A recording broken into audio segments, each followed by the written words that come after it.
Chief justice of Pakistan ने इंतखाबात से मुतल्लिक कन्फ्यूजन फैलाने से मना कर दिया।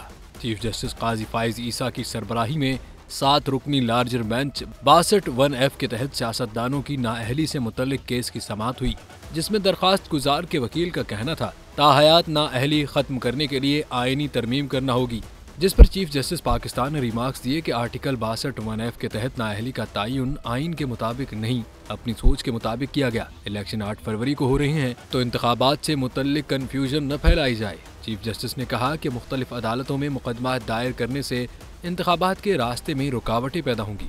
समाअत के दौरान जस्टिस जमाल खान मंदुखील ने कहा, क्या पार्लियामेंट कानून साजी नहीं कर सकती? पार्लियामान ने सजा देनी होती तो आर्टिकल 63 की तरह 62 में भी शामिल कर देती, जिस पर वकील खुर्रम रजा ने कहा, पार्लियामान ने नाअहली को बरकरार रखा है लेकिन उसकी मुद्दत का तयन नहीं किया।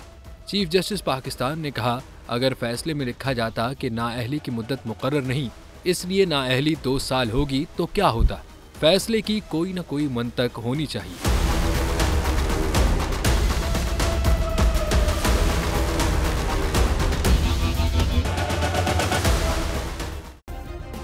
सब्सक्राइब करें और बेल दबाएं ताकि कोई खबर रह न जाए।